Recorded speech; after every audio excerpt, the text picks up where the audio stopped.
Hi everyone, Stefano Faccia here from Sonic Cinema. Today we're going to explore the demo I wrote for the newly released Intimate Legato Violin.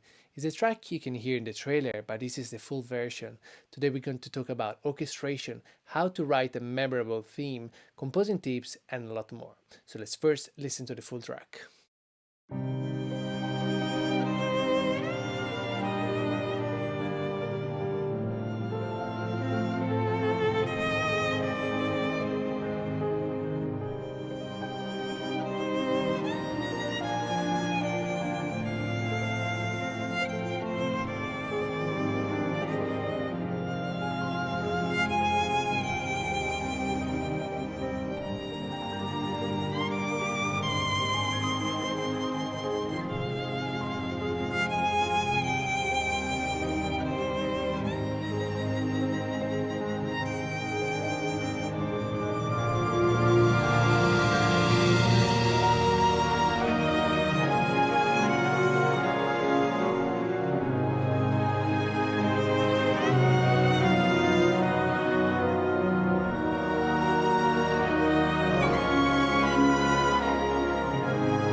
When I first started writing down ideas, I wanted to create something in the same direction of the track I wrote for the Intimate Legato cello, as they are part of the same series and the same sonic world. As with the cello, I started off with a melody, and I think when you write in a melodic cinematic style, so no classical, there are a few things to keep in mind that can help you make your melodies memorable, and these are structure, momentum, and the feeling of going on a journey.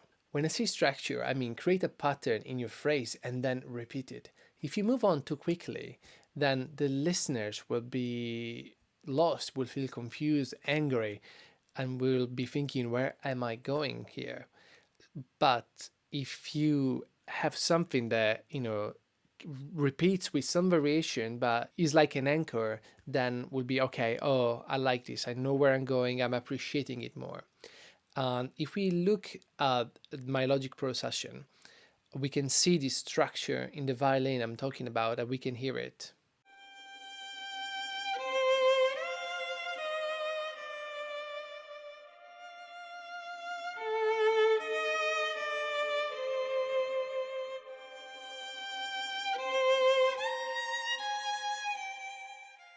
Then I mentioned momentum, and this is so important as it's like a force that drives the whole piece.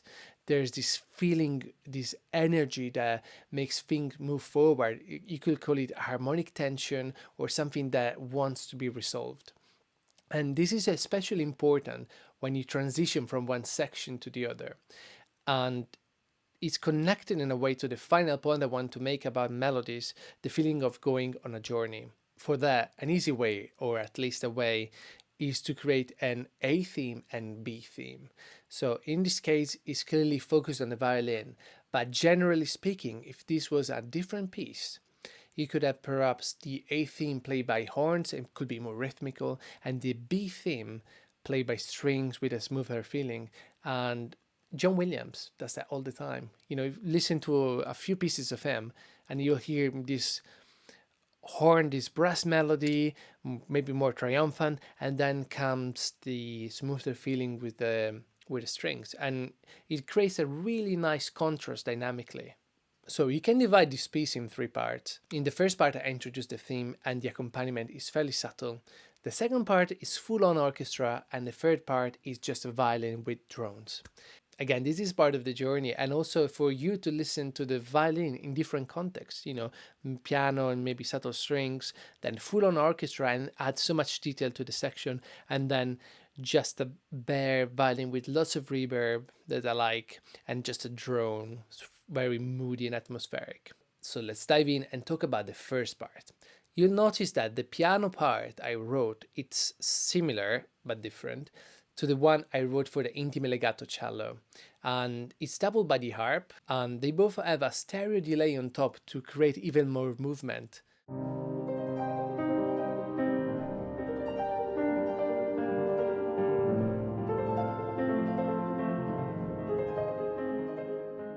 It's something nice in the background, moving like water, and I think the delay helps as well. Then we have a section I call longs, and this is like a mix of raw strings. There are some guitars, some electronic pads, fairly subtle, and they create a nice middle range sound in the piece.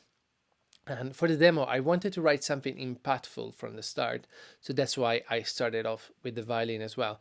But if it was another scenario, you could have very well started with just these pads, these longs, and the piano, for example, and then introduce the violin later.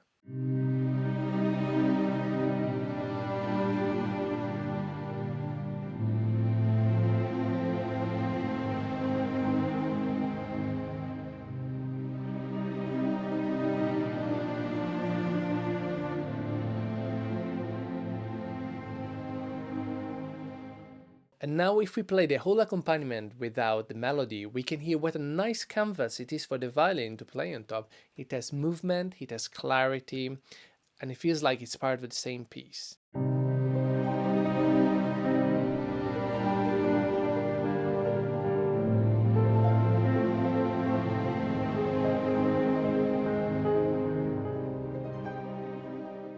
I often imagine sounds or instruments as well as colors, actually, as if this was a painting, it would be all shades of blue.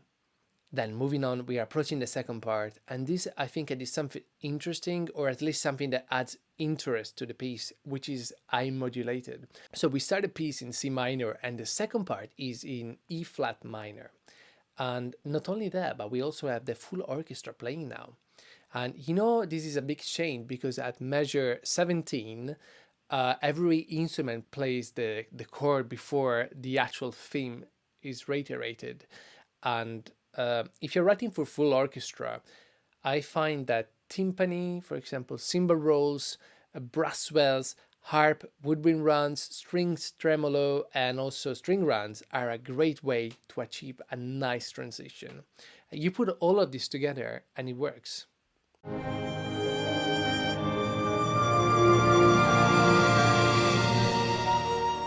Then I created a counter melody that is played by various instruments, and I will definitely encourage you to add a counter melody to your own melodies as well, if it feels natural, of course, as they add so much to the melodies themselves, and overall they take the value of a piece up a notch just by that.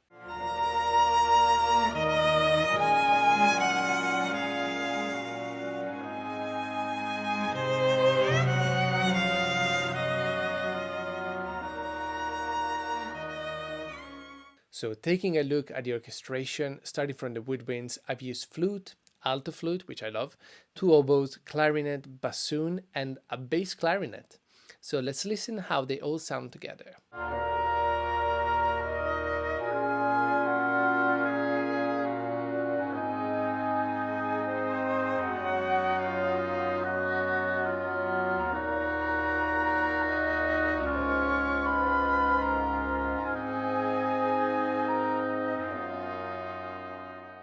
I'm a flute player myself, so I always cherish using woodwinds when I can. And I love the bass clarinet. It's not maybe as popular as other instruments, but it's super agile despite being massive.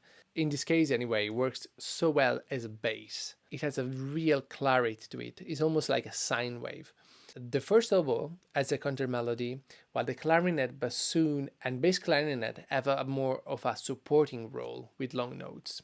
Then we have brass. I didn't use the trumpet as I think trumpet is an instrument that really stands out when you use it. So you want to be sure it fits with the aesthetics of the piece you're writing. So we have horns, trombones, and tuba. And brass is fantastic. It's so versatile and adds really a nice color to the piece. In fact, a nice orangey color. And I usually like to give the horns the melody, but in this case, they are all supporting the violin with longer notes.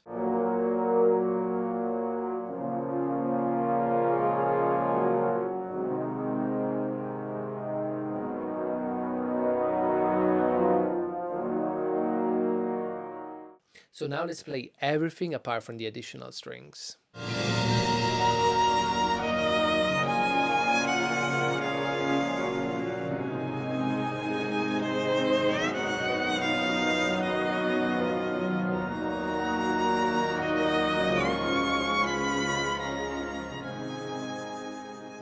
So it sounds really good, but my theory is that if we have a lot of accompaniment, then we also need to balance that in the melody.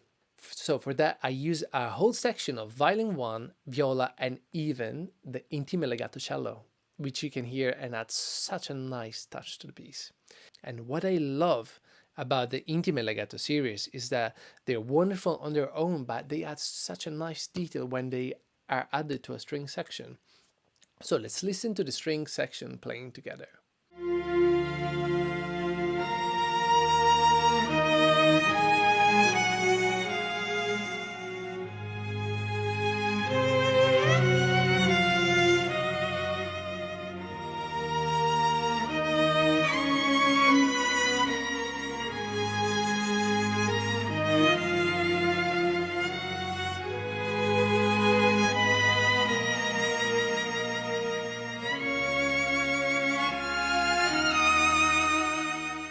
It sounded really beautiful. I absolutely love the extra detail in the strings now. One general rule I have about orchestration is if there is a lot going on, then don't complicate things too much. For example, if this piece had been just woodwinds or strings, maybe you, instead of having just long notes, you will want to swap them around or move one note up and down, change articulation to keep it engaging and interesting. But here there is a lot going on, so it's fine, in my opinion, to keep some parts playing just, sustained notes, like brass and woodwinds, for example.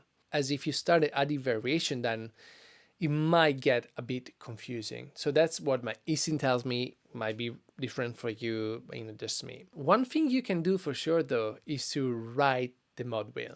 So don't make it static, make it always going up and down. I love actually making waves with the mod wheel all the time, all the time. And, different dynamics trigger different samples.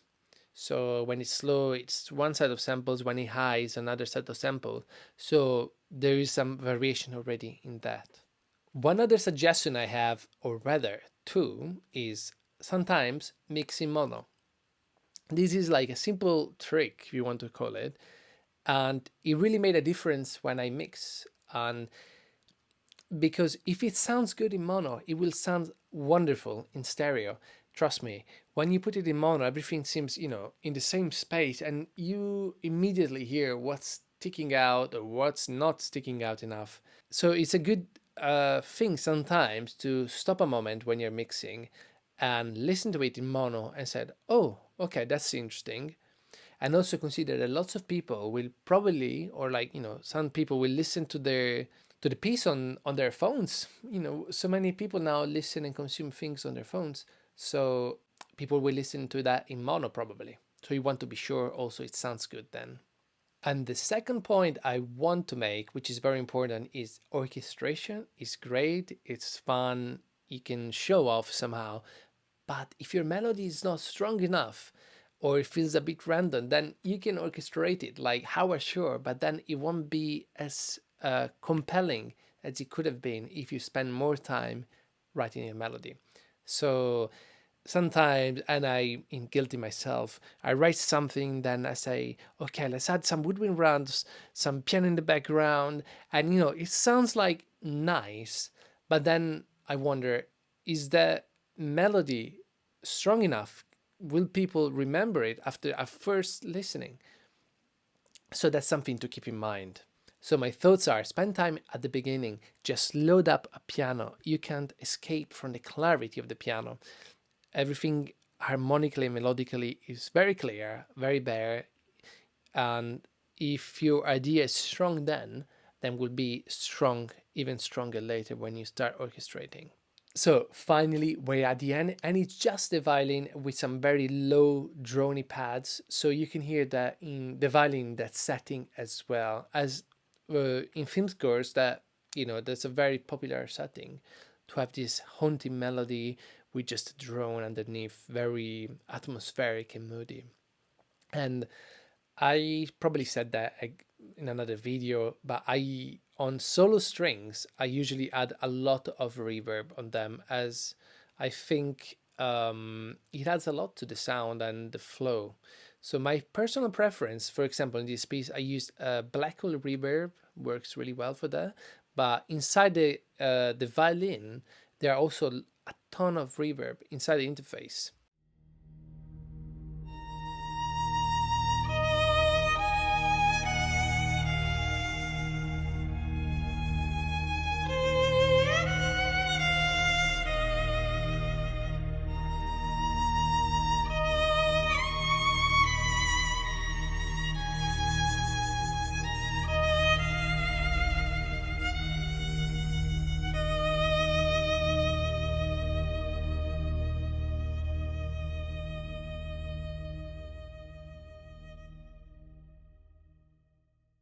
I find this violin really inspiring, both in the high range and also in the low range. I especially love the low range; it's so full and emotional.